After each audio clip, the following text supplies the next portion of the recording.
तर आता मराठा एक मिनिट. नेते मनोज जरांगे यांनी पुन्हा एकदा आता उपोषण करणार असं सांगितलंय आणि आज सरकारच्या शिष्टमंडळाने पण त्यांची भेट घेतलेली आहे.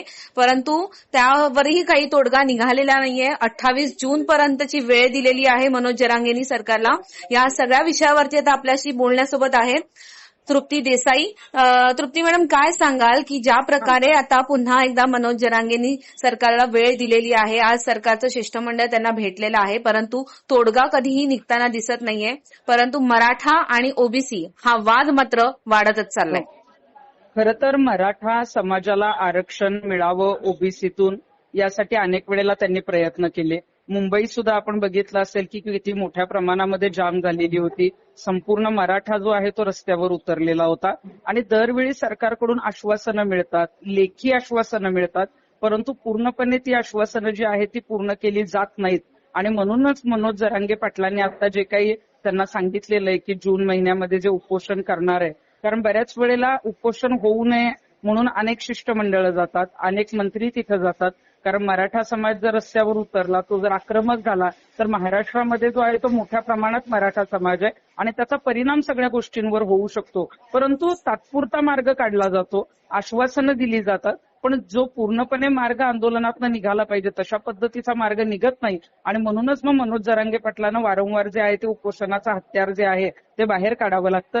आणि खरं तर मनोज जरांगे पाटील हे जे आहेत ते मराठा समाजाचा एक आश्वासक चेहरा आहे.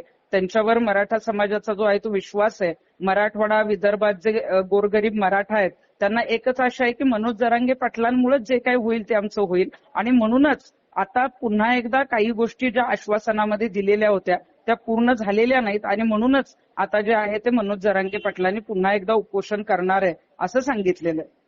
नक्कीच. पण आज आपण बघतोय प्रसाद लाड यांनी त्यांची भेट घेतलेली आहे.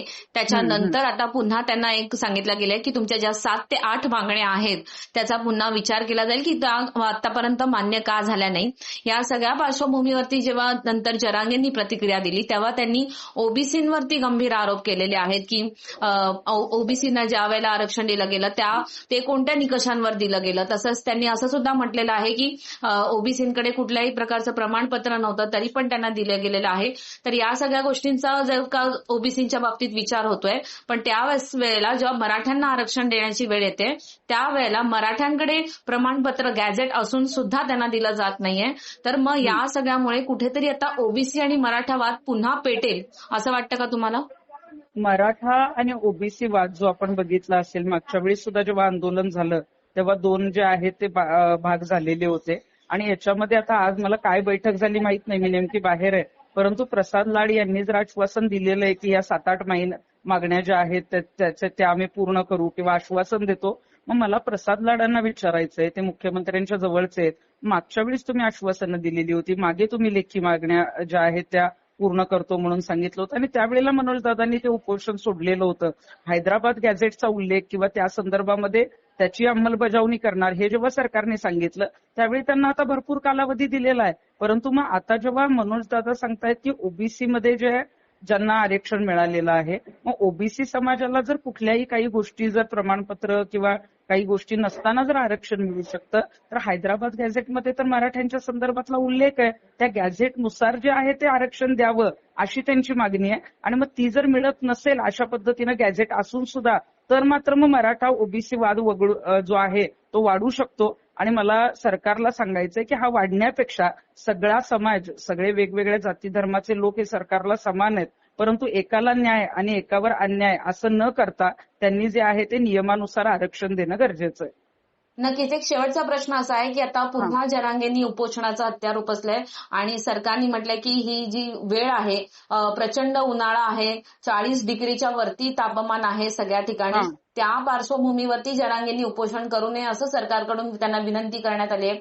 तुम्ही काय सांगाल? तुम्हाला काय वाटतं या सगळ्या पार्श्वभूमीवरती पुन्हा एकदा जरांगेंनी उपोषणाला बसलं पाहिजे की नाही?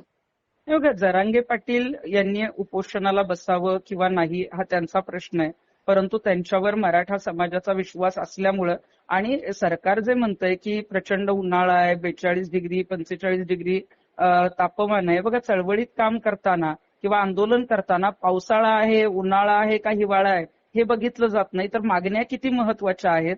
आपल्यामुळं जे सर्वसामान्य मुलं आहेत, आता एमपीएससी करणारी मुलं आहेत किंवा यांना सगळ्यांना आरक्षणाची गरज आहे आणि ती आरक्षणाची गरज आता जे आहेत त्यांना प्रमाणपत्र मिळत नसतील तर त्यासाठी उन्हाळा आहे किंवा काय किती टेम्परेचर आहे हे एखादा आंदोलक बघत नसतो. त्यामुळे सरकारने एकतर त्या मागण्या मान्य कराव्यात, पण अन्यथा जे आहे ते मनोज जरांगे पाटलांना जर योग्य वाटत असेल की आता ह्या मागण्यांसाठी आपण उपोषण केलं पाहिजे तरच मराठा समाजातल्या तरुणांचं, महिलांचं किंवा गोरगरीब कुणबी समाजाचा उद्धार होऊ शकतो, तर मला वाटतं की त्यांना जर योग्य वाटत असेल तर त्यांनी निश्चितच उपोषणाला सामोरं जावं. नक्कीच. धन्यवाद तृप्ती, नमस्कार. तुम्ही दिलेल्या या सगळ्या माहितीसाठी. थँक्यू.